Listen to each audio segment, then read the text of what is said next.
오늘 우리에게 주신 하나님의 말씀은 빌립보서 1장 1절에서부터 11절까지의 말씀입니다.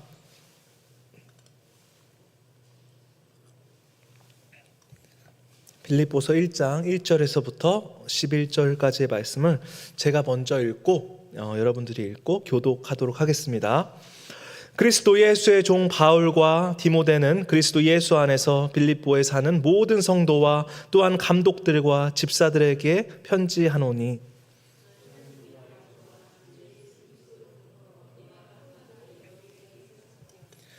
내가 너희를 생각할 때마다 나의 하나님께 감사하며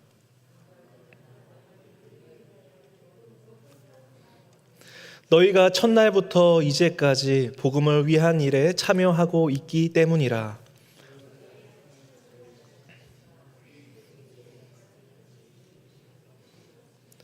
내가 너희 무리를 위하여 이와 같이 생각하는 것이 마땅하니 이는 너희가 내 마음에 있음이며 나의 매임과 복음을 변명함과 확정함에 너희가 다 나와 함께 은혜에 참여한 자가 됨이라. 예수 그리스도의 심장으로 너희 무리를 얼마나 사모한. 내가 기도하노라 너희 사랑을 지식과 모든 총명으로 점점 더 풍성하게 하사 너희로 지극히 선한 것을 분별하며 없이 예수의 날까지 이르고. 다 같이 읽겠습니다. 예수 그리스도로 말미암아 의의 열매가 가득하여 하나님의 영광과 찬송이 되기를 원하노라. 아멘. 한 주 평안하신지요. 수요예배에 오신 우리 성도님들 정말 감사드리고 오늘 말씀을 통해서 하나님의 크신 은혜가 있기를 간절히 기도합니다. 우리 양쪽을 보면서 서로 인사하기 원합니다. 참 잘 오셨습니다. 참 잘 오셨습니다. 네, 잘 오셨습니다. 네. 저번 주부터 독감 환자가 굉장히 많아졌습니다. 그래서 지금도 또 아프신 분들이 많은데요. 주님께서 또 건강 지켜주시고 회복시켜 주시기를 간절히 기도하겠습니다. 오늘 말씀에는 바울이 성도들 간에서 협력과 섬김에 대해서 특히 강조하는 말씀입니다. 특별하게 교회 리더들이 더 그렇게 해야 된다라고 이 말씀에 써 있습니다. 성도는 뜻이 복음을 위한 일에 참여한 자라는 뜻을 가지고 있습니다. 성도는 복음을 위한 일에 참여한 자들에게 보내는 바로 이 편지가 이 빌립보서의 이 편지인데요. 이 빌립보서를 통해서 이 바울의 심정을 한번 살펴볼 것입니다. 당시 이 편지를 쓰는 사도 바울의 상황은 어떠했을까요? 성공적인 목회자이자 안정적인 기반 속에서 안락한 보금자리 안에서 이 편지의 내용을 쓴 것이 아닙니다. 이 성도들에게 보내는 이 편지는 바로 바울이 로마의 감옥에 투옥되어 있을 때 이 빌립보서라는 서신을 쓰게 되었습니다. 어찌 보면은 가장 어려울 때 복음을 갈망하면서 성도들을 위한 편지를 써 내려갔습니다.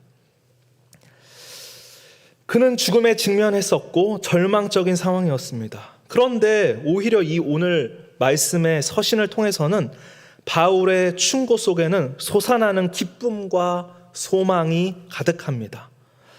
참 재밌는 상황입니다. 그리스도인의 삶의 역설이라고 볼 수 있습니다.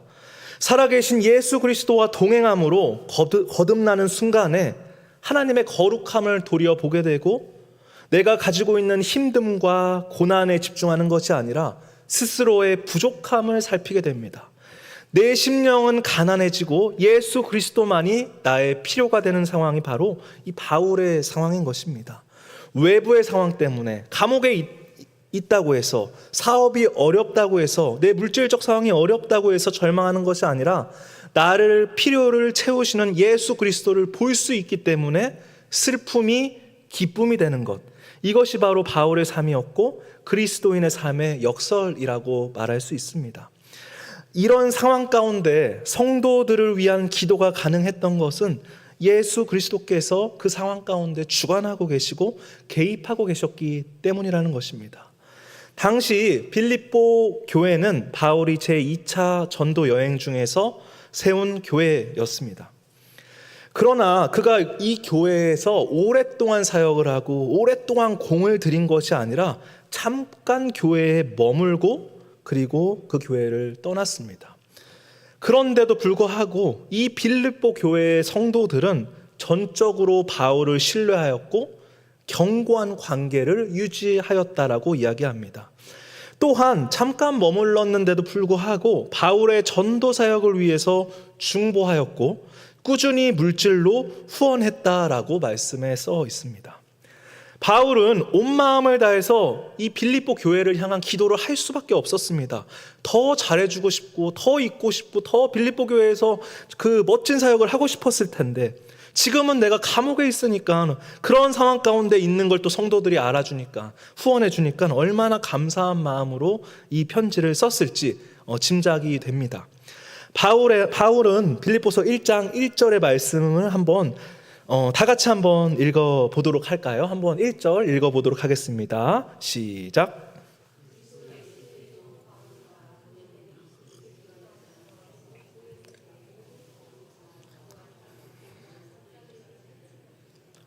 네, 바울은 이 말씀의 표현에 보면 빌립보 교회의 성도들에게 그리스도 예수의 종이라고 짧게 소개를 하고 있습니다. 이 예수의 종이라는 표현은 잠깐 처음 본 교회에서 쓸 수 있는 표현은 아닙니다. 예수의 종이라는 표현이 가능했던 것은 성도님들 사이에 이 바울이라는 사람이 정말 하나님의 사람이구나, 믿을 수 있는 사람이구나, 그리스도의 사도라는 사실에 대해서 단 하나의 의구심도 품지 않았기 때문에 바울이 이 편지에 나는 예수의 종 바울이라는 표현을 쓸 수 있었던 것입니다. 사실 성도와 목회자의 관계는 이와 같아야 됩니다. 성도는 전적으로 영적 지도자를 신뢰하고 존경하며 목양과 가르치는 사역이 지속될 수 있도록 기도와 후원으로 힘써야 됩니다. 그리고 목회자는 관심과 사랑으로 성도들을 목양하고 그들의 영적 성숙을 위해서 힘써야 하는 것입니다. 이 편지의 내용처럼요. 이 본문을 묵상하던 중에 이번 향기로운 교회 여름 성경학교 때가 기억이 났습니다. 우리 식당의 옥상에다가 정말 큰 수영장 에어바운스를 설치했었습니다. 이 에어바운스를 빌릴 수 있었던 것은 은혜였고 이것이 가능했던 것은 크게 두 가지가 이루어졌기 때문입니다. 첫째는 우리 성도님들의 후원 덕분에 이 에어바운스가 이루어졌습니다. 그리고 또 하나는 기도 덕분에 이 에어바운스 사역이 가능했습니다. 사실은 재정만 있고 후원만 한다고 이 모든 사역이 진행이 되는 것이 아닙니다.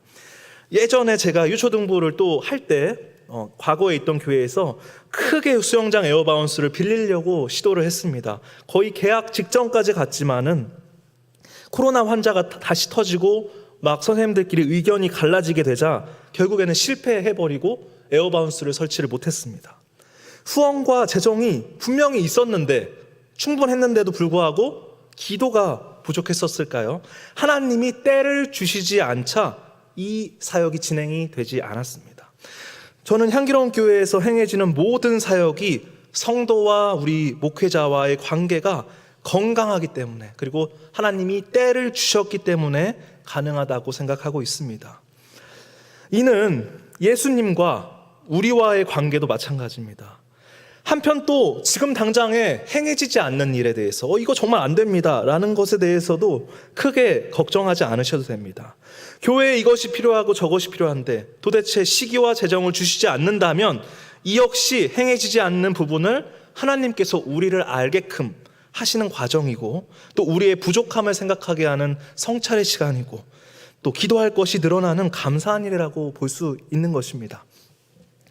오늘 본문의 배경 주석에 따르면 당시 빌립보 교회는 또 혼란과 분열이 일어났을 가능성도 있다고 설명하고 있습니다.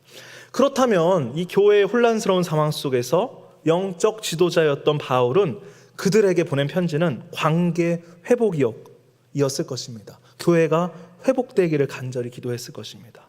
그 증거 중에 하나가 바울이 성도와 감독과 집사와 특별히 직분이 있는 자들에게 이 편지를 보낸다고 이야기하는 걸 보면은 분열의 원인이 대부분 이 직분자 중심으로 발생한다는 점에서 이 배경 주석의 주장은 설득력 있는 주장이라고 볼 수 있고, 교회가 어느 정도 혼란이 있을 수도 있겠다라는 짐작은 할 수 있습니다. 근데 2절의 말씀을 한번 뒤이어 한번 보도록 하겠습니다. 제가 읽어드리도록 하겠습니다. 하나님, 우리 아버지와 주 예수 그리스도로부터 은혜와 평강이 너희에게 있을지어다. 은혜와 평강이 있을지어다. 많은 서신에 유사하게 등장하는 표현이지만 특별하게 이 기원과 그 원론적인 묘사를 보면은 하나님, 우리 아버지와 주 예수 그리스도 예수로부터라고 표현이 되고 있습니다. 이는 협력과 섬김, 성부와 성자의 협력 사역, 곧 아버지의 뜻에 순종하는 예수님을 상징적으로 떠올리게 하는 부분입니다. 그렇기 때문에 교회의 상황 속에서 바울의 심정을 살펴보면 그가 강조한 것은, 하나님의 말씀에 강조하고 있는 것은 바로 협력과 섬김이라고 볼 수 있습니다. 목자와 목원들 간의 관계, 목회자와 성도와의 관계, 이 관계의 처음이 누구죠? 바로 예수님과 우리와의 관계까지, 이 모든 것에는 협력과 섬김의 사랑이 들어 있습니다. 바울은 이 사랑을 알려주고 싶어 했습니다. 바로 복음에 참여한 자들, 바로 성도들에게 말입니다. 그가 말하는 사랑의 관계는 그 일반적인 정서적인 사랑의 교제적 사랑이 아니었습니다. 일반적인 친밀함으로 교회를 다닌다면, 친목 목적으로 다닌다면은 혹시라도 마음이 상하는 일에 쉽게 깨어질지 모른다라는 생각을 했기 때문입니다. 사도 바울은 좋아하는 감정을 넘어서 하나님이 주시는 참 지식과 통찰력을 갖춘 사랑을 위해서 기도했습니다. 하나님의 희생적 사랑을 비추어서 얘기한 것인데요, 이 통찰력이란 상대방의 상황을 분별하고 바르게 이해하는 능력이라고 볼 수 있습니다. 만약에 이 통찰력이 있는 사랑을 하지 않는다면 우리가 어찌 보면은 사이비 교주나 이단의 말을 믿어버리고 주변 사람들에게 피해를 주어도 그것을 모를 수도 있고요. 그리고 또 북한에 있는 땅에 있는 김정은을 찬양하면서 한쪽에서는 비참하게 또 죽어가는 백성들이 있는데 그 백성들은 그것도 모르고 북한의 김정은을 따릅니다. 이 통찰력 없는 맹목적인 사랑들이 대부분 다 이렇게 부작용을 낳습니다. 그래서 이 바울 서신을 통해서 바울은 통찰력 있는 사랑으로 서로를 격려하고 기도하며 성장해 나가기를 간절히 기도했습니다. 한번 3절의 내용을 한번 보겠습니다. 3절과 4절 읽어드리도록 하겠습니다. 내가 너희를 생각할 때마다 나의 하나님께 감사하며 간구할 때마다 너희 무리를 위하여 기쁨으로 항상 간구함은 그리스도 심장으로 너희 무리를 얼마나 사모하는지를 하나님이 내 증인이시니라 라는 말씀이 나오는데요, 여기서 3절에 하나님께 감사하며 라는 말씀이 나옵니다. 여기서 이제 헬라어 표현상으로는 유카리스테오라는 표현인데요, 조언을 뜻하는 앞에 있는 유와 호의적으로 대하다, 은혜롭게 행동하다라는 카리조마이의 합성어, 이걸 합치면은 하나님께 반복해서 감사하다라는 뜻을 가지고 있습니다. 그래서 이 감사는 그냥 단순한 단회적인 감사가 아니라 매 순간 감사, 모든 일에 감사, 모든 상황 속에서 감사를 뜻하는 것입니다. 비록 이 빌립보 교회가 보이지 않는 어려움과 힘듦이 있을지라도 오로지 주님과의 그 관계를 생각하면서 감사함으로 간구하라고 이 바울은 이야기하고 있는 것입니다. 이 4절의 말씀에 간구할 때마다 너희 무리를 위하여 기쁨으로 항상 간구함은, 이 간구라는 말이 2번 나오고요, 또 4절의 이 기도, 즉 간구는 헬라어로는 이제 데시스라고 발음을 하는데요, 이걸 원어상 뜻으로 보면 필요와 부족이라는 뜻을 가지고 있습니다. 기도와 간구는 우리 마음속, 공허한 마음속에 하나님을 채워넣는 과정입니다. 그래서 필요와 부족이 필요한데 이것이 세상적인 필요가 아니라 하나님의 필요가 정말 필요하다라고 이 바울은 얘기하고 있는 것입니다. 또 부사를 보면 또 항상, 위하여, 모두를 위한, 이건 다 성도들을 향한 일편단심의 바울의 마음을 뜻하고 있는 것을 표현을 통해서 우리는 짐작할 수 있습니다. 바울이 기도하는 이유는 성도들이 정말 내 마음에 들고 이 성도들은 정말 나한테 잘해줘, 감정적인 연민 따위가 아니라 이 사람들이야말로 나와 함께 하나님 나라에 가고 천국 백성으로 만날 것이고 하나님 아버지 앞에 같이 설 것이기 때문에 그 절박한 심정으로 바울이 그들에게 얘기하는 것입니다. 5절에 보면 이렇게 말합니다. 너희가 첫날부터 이제까지 복음을 위한 일에 참여하고 있기 때문이라. 이 이유가 굉장히 중요합니다. 이 사람이 좋아서 성도와의 관계를 맺는 것은 잘못된 것이고, 이 사람이 복음을 위한 일에 참여하고 있기 때문에 우리가 성도와 성도가 서로 이렇게 교류할 수 있는 것이고 존대해 주는 것이고, 목회자도 복음을 위한 일에 참여하지 않고 이 자리에 있다면 그건 목회자가 아닌 것이죠. 무조건 복음을 위한 일에 첫 번째로 이 사람이 참여하고 있는가, 그 다음에 성도와의 감정적인 교류가 이루어지는 것입니다. 그들은 잠깐 바울이 교회에 머물렀음에도 불구하고 이 사람이 정말 복음을 위해서 하고 있구나, 이걸 성도가 안 거예요. 그래서 이 바울을 보면서 하나님을 영화롭게 하고 그를 즐거워하는 이 복음 사역과 내가 하고 있는 일이 같구나, 이 목적이 같은 것을 보고 이 바울을 후원하고 기도하기 시작한 것입니다. 이 바울의 권면을 우리 성도님들 입장으로 한번 적용을 해보기 원합니다. 분명히 하나님께 복음을 전하기 위한 교회의 숫자가 정말 많습니다. 제가 통계를 보니까 교회가 얼마나 많이 있냐면 교단을 초월해서 편의점보다 약 3배의 숫자가 교회라고 합니다. 동네 편의점도 정말 갈 때마다 많은데 편의점보다 3배 더 많은 수가 교회라고 하니까, 물론 교단을 초월해서 말씀드리는 거고 여러 이단들도 물론 있을 것입니다. 건강한 교회의 숫자는 적을 것입니다. 하지만 이 건강한 교회라 할지라도 대부분의 처음에는 초심은 무엇이었을까요? 바로 복음을 위한 일에 참여하는 교회였을 것입니다.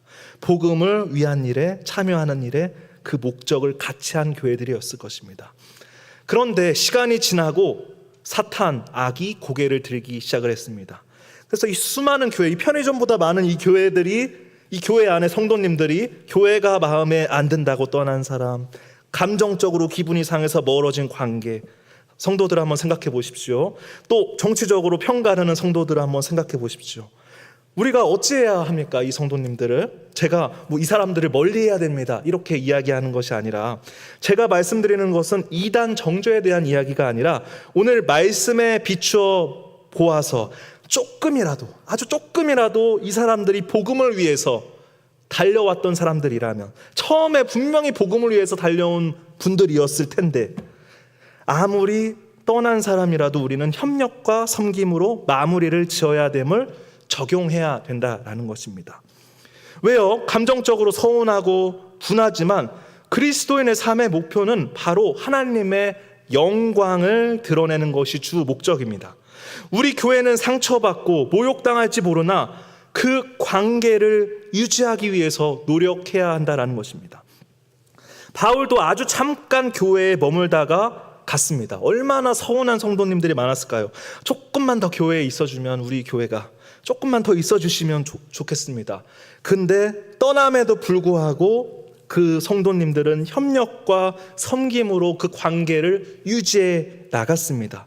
물론 이 연단의 과정은 그들이나 우리나 주님이 주시는 회개가 있어야 되고, 또 우리가 용서해야 될 수도 있고 저들이 우리를 용서해야 될 수도 있습니다.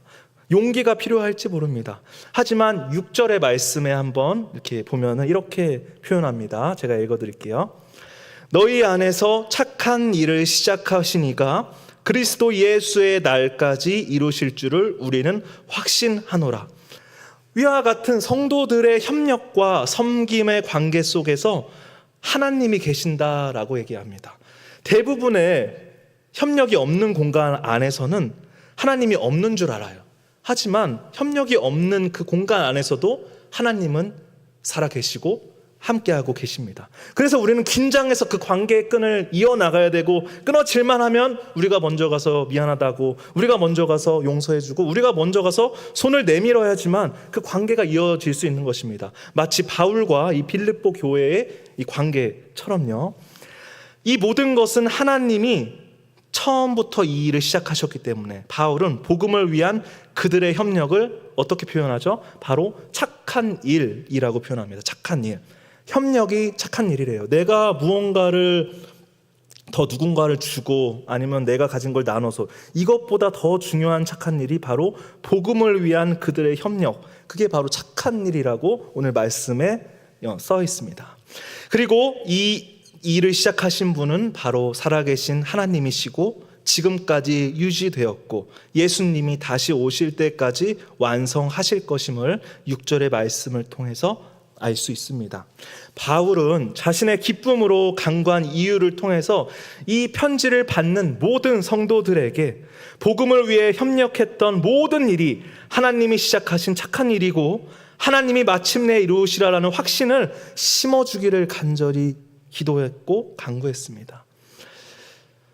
말씀대로 살고 있는 우리 사랑하는 교회, 우리 향기로운 교회 성도 여러분, 이 사역에 대해서 조금이라도 주저할 때가 있더라도 이 말씀을 통해서 다시 일어나시고 지금 하는 그 착한 일을 유지하시는 귀한 힘이 있기를 소망합니다. 7절과 8절 말씀 한번 다 같이 한번 읽어보기 원합니다. 좀 긴데요. 천천히 한번 읽어보겠습니다. 시작. 내가